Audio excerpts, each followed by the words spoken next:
السلام علیکم۔ History T V کے ساتھ میں ہوں سیدہ صدف بخاری۔ تاریخ کی راہداریوں سے گزرتے ہوئے آج میں آپ کو حضرت ابراہیم علیہ السلام کی داستان سناؤں گی۔ حضرت ابراہیم علیہ السلام اللہ کے جلیل القدر اور مقرب ترین پیغمبروں میں سے ایک ہیں، جنہیں خلیل اللہ یعنی اللہ کے دوست کے خطاب سے نوازا گیا۔ حضرت نوح علیہ السلام کے بعد آپ وہ پہلے نبی ہیں جنہیں اللہ تعالیٰ نے توحید کی دعوت پھیلانے کے لیے مبعوث فرمایا۔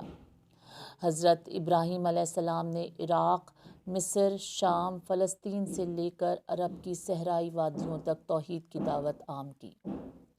پھر اپنے مشن کی تکمیل کے لیے سرزمین عرب میں اپنے بڑے بیٹے حضرت اسماعیل علیہ السلام، شام و فلسطین میں اپنے دوسرے بیٹے حضرت اسحاق علیہ السلام اور مشرقی اردن میں اپنے بھتیجے حضرت لوط علیہ السلام کو مقرر فرمایا۔ اللہ تعالیٰ نے قرآن کریم میں 69 مقامات پر حضرت ابراہیم علیہ السلام کا ذکر کیا ہے۔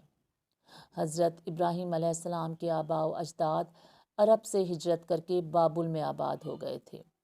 وہیں آپ کی ولادت ہوئی۔ آپ کے والد کا نام طارق تھا، لیکن آزر کے نام سے مشہور ہوئے۔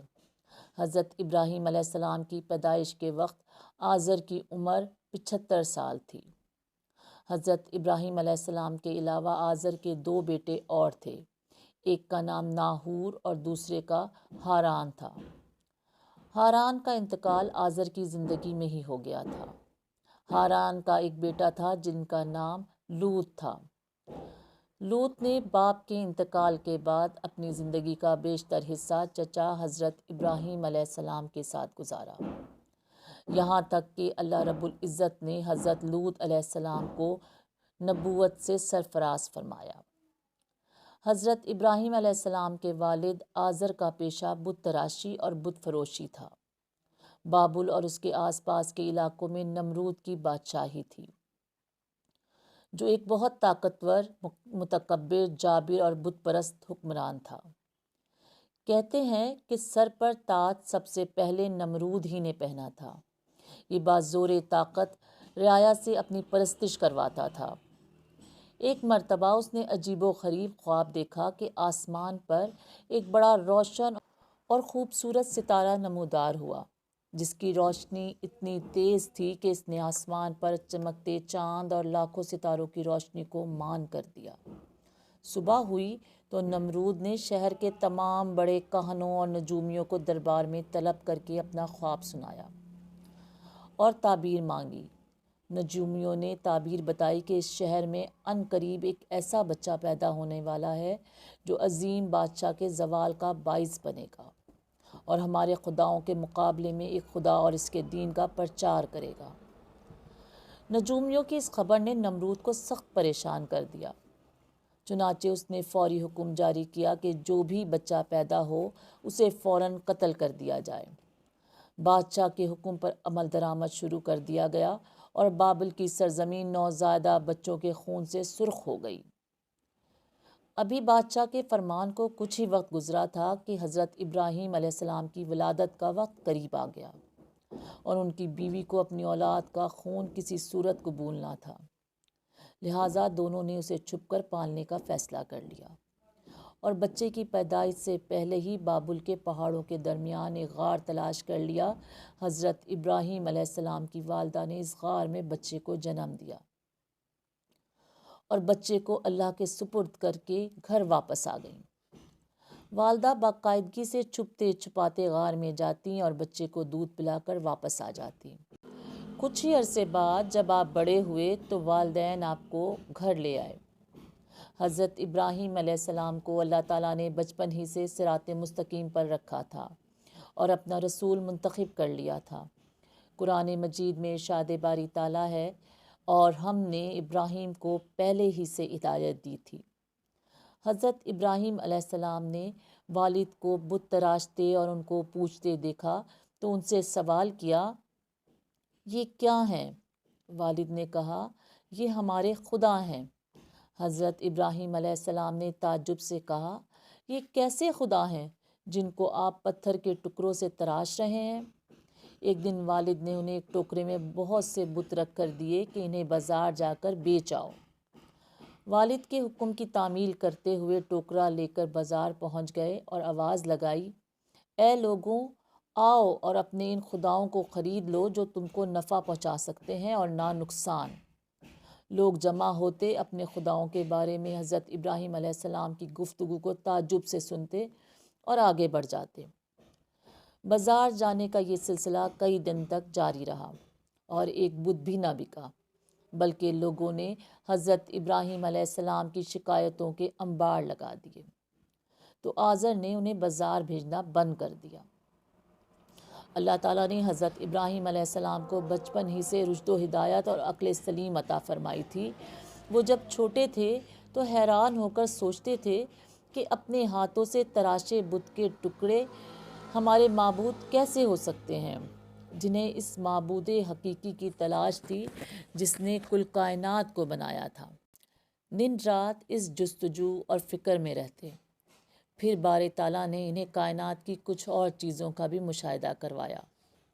قرآن پاک میں ارشاد ہے، اور ہم نے ابراہیم کو آسمانوں اور زمین کے عجائبات دکھانے لگے تاکہ وہ خوب یقین کرنے والوں میں سے ہو جائیں۔ یعنی جب رات نے ان کو پردہ تاریکی سے ڈھانپ لیا تو آسمان میں ایک ستارہ نظر آیا۔ کہنے لگے، یہ میرا پروردگار ہے۔ جب وہ غائب ہو گیا تو کہنے لگے کہ مجھے غائب ہو جانے والے تو پسند نہیں۔ پھر جب چاند کو چمکتے دیکھا تو کہنے لگے، یہی میرا پروردگار ہے۔ لیکن جب وہ بھی چھپ گیا تو بول اٹھے کہ اگر میرا پروردگار مجھے سیدھا راستہ نہیں دکھائے گا تو میں ان لوگوں میں سے ہو جاؤں گا جو بھٹک رہے ہیں۔ پھر جب صبح سورج کو دیکھا کہ وہ آسمان پر جگمگا رہا ہے تو کہنے لگے، شاید میرا پروردگار یہ ہے، یہ سب سے بڑا ہے۔ مگر جب وہ بھی غروب ہو گیا تو کہنے لگے، لوگوں، جن چیزوں کو تم اللہ تعالیٰ کا شریک بناتے ہو میں ان سے بیزار ہوں۔ یہ ڈوبنے اور غائب ہونے والے میرے رب کیسے ہو سکتے ہیں؟ وہ کوئی اور ہی ہستی ہے جس نے ان سب کو پیدا کیا ہے، جو کل کائنات کا مالک اور خالق ہے۔ میں نے سب سے یکسو ہو کر اپنی ذات کو اس کی طرف متوجہ کر لیا ہے جس نے آسمانوں اور زمین کو پیدا کیا ہے، اور میں مشرکوں میں سے نہیں۔ خلعت نبوت سے سرفراز ہونے کے بعد حضرت ابراہیم علیہ السلام نے سب سے پہلے اپنے والد کو توحید کی دعوت دی۔ حضرت ابراہیم علیہ السلام کے والد نے اس نرمی اور پیار کے جواب میں نہایت سختی سے بیٹے سے کہا، تو اگر میرے معبودوں کی مخالفت کرنے سے باز نہ آیا تو یاد رکھ میں تجھ سے بہت سختی سے پیش آؤں گا۔ انہوں نے کہا کہ اے ابراہیم، کیا تو میرے معبودوں سے برگشتہ ہے؟ اگر تو باز نہ آیا تو میں تجھے سنسار کر دوں گا اور تو ہمیشہ کے لیے مجھ سے دور ہو جا۔ اس موقع پر حضرت ابراہیم علیہ السلام نے کہا، میں آپ کے لیے اپنے پروردگار سے بخشش طلب کروں گا، بے شک وہ مجھ پر مہربان ہے۔ حضرت ابراہیم علیہ السلام کی قوم کا عید کا دن آیا تو پوری قوم شہر سے باہر جا کر عید کی خوشیاں منانے لگی۔ لوگوں نے حضرت ابراہیم علیہ السلام کو بھی ساتھ چلنے کی دعوت دی، لیکن انہوں نے ساتھ جانے سے انکار کر دیا۔ دراصل وہ کسی ایسے موقع کی تلاش میں تھے کہ جب کوئی نہ ہو اور وہ سب سے بڑے عبادت خانے میں رکھے بتوں کو مسمار کر سکیں۔ چنانچہ لوگوں نے عید کی صبح سب سے پہلے اپنے بتوں کو سجایا، پھر حسب روایت ان کے آگے طرح طرح کے کھانے سجائے۔ ان میں رواج تھا کہ میلے سے واپس آ کر اس کھانے کو بڑے اہتمام سے کھاتے تھے۔ اس کام سے فارغ ہو کر سب لوگ شہر سے باہر میلے میں چلے گئے تو حضرت ابراہیم علیہ السلام کلہاڑا لیے بت خانے میں داخل ہو گئے اور تمام بت توڑ دیے۔ تو آپ نے کلہاڑا بڑے بت کے کندھے پر لٹکا دیا اور گھر واپس آ گئے۔ شام کو لوگ خوشی خوشی میلے سے واپس آئے اور بتوں کے پاس پہنچے تاکہ کھانا تناول کریں، لیکن وہاں کا تو منظر ہی ہیبت ناک تھا۔ سب بت اوندھے پڑے تھے۔ یہ منظر دیکھ کر وہ غصے سے پاگل ہو گئے۔ ان میں سے بہت سو کو یقین تھا کہ یہ کام ابراہیم علیہ السلام ہی کا ہو سکتا ہے۔ حضرت ابراہیم علیہ السلام کو بلایا گیا۔ جب آپ آئے تو مشرکوں نے کہا، اے ابراہیم، ہمارے معبودوں کے ساتھ تم نے کیا کیا ہے؟ ابراہیم علیہ السلام نے کہا، یہ ان کے بڑے بت نے کیا ہوگا، اگر وہ بولتے ہوں تو ان سے پوچھ لو، انہوں نے اپنے دل میں غور کیا تو آپس میں کہنے لگے بے شک ہم ہی ظالم ہیں۔ پھر شرمندہ ہو کر سر نیچے کر لیا اور بولے تم جانتے ہو کہ یہ نہیں بولتے۔ ابراہیم علیہ السلام نے کہا پھر تم اللہ کو چھوڑ کر کیوں ایسی چیزوں کو پوچھتے ہو جو تمہیں کچھ فائدہ نہیں دے سکتی؟ بتوں کو توڑنے کا عمل نمرود اور اس کی قوم کے نزدیک ناقابل معافی جرم تھا، لہٰذا انہوں نے فیصلہ کیا کہ حضرت ابراہیم علیہ السلام کو اتنی سخت اور عبرتناک سزا دی جائے کہ آئندہ کسی کو بتوں کی بے حرمتی کی ہمت نہ ہو۔ چنانچہ نمرود کے حکم پر خندق کھودی گئی۔ پھر قوم کے ہر فرد نے اس کام کو مقدس سمجھتے ہوئے اس میں لکڑیاں جمع کرنی شروع کر دی، یہاں تک کہ اگر کسی کا کوئی کام رکا ہوا تھا تو اس نے منت مانی کہ کام ہو جائے تو ابراہیم علیہ السلام کو جلانے کے لیے لکڑی کا گٹھا دوں گا۔ خندق بھر جانے کے بعد اس میں آگ روشن کر دی گئی اور حضرت ابراہیم علیہ السلام کو رسیوں سے جکڑ کر آگ میں پھینک دیا گیا۔ اس موقع پر حضرت ابراہیم علیہ السلام نے کہا ہمیں اللہ ہی کافی ہے اور وہی بہترین کارساز ہے۔ کہا جاتا ہے کہ اس وقت بارش والا فرشتہ اضطراب اور پریشانی کے عالم میں کہہ رہا تھا کہ کب مجھے حکم ملے اور میں بارش برساؤں، لیکن اللہ تعالیٰ کا حکم بلا واسطے کے زیادہ تیز تھا، یعنی اللہ نے خود ہی آگ کو حکم فرمایا کہ آگ گل و گلزار بن گئی۔ قرآن مجید میں ارشاد باری تعالیٰ ہے کہ ہم نے کہا اے آگ ابراہیم پر ٹھنڈی اور سلامتی والی ہو جا۔ مروی ہے کہ حضرت جبرائیل علیہ السلام حضرت ابراہیم علیہ السلام کے ساتھ تھے اور آپ کی جبینیں اتھر سے پسینہ پوش رہے تھے، اور اس پسینے کے علاوہ حضرت ابراہیم علیہ السلام کو کوئی اور تکلیف نہیں پہنچی۔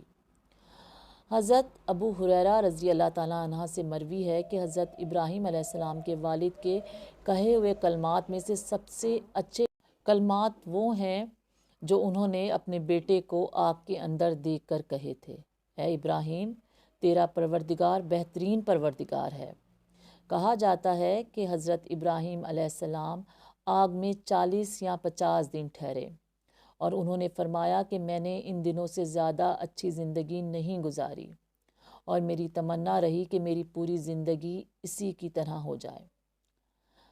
حضرت شریکہ سے مروی ہے کہ رسول خدا صلی اللہ علیہ وسلم نے چھپکلی کے مارنے کا حکم دیا اور فرمایا کہ یہ ابراہیم علیہ السلام کی جلنے والی آگ کو پھونک مار رہی تھی۔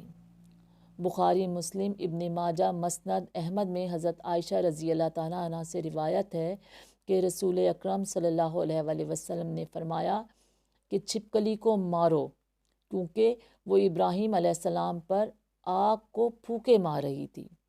اللہ تعالیٰ نے آگ کو ابراہیم علیہ السلام کے لیے ٹھنڈی اور سلامتی والی بنا دیا اور دشمن اپنے ناپاک ارادوں کے ساتھ ذلیل و رسوا ہوئے اور اللہ تعالیٰ نے ابراہیم علیہ السلام کو کامیاب کیا۔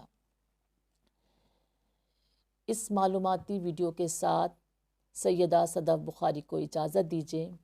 انشاءاللہ اگلی ویڈیو کے ساتھ پھر حاضر ہوں گی۔ اللہ حافظ۔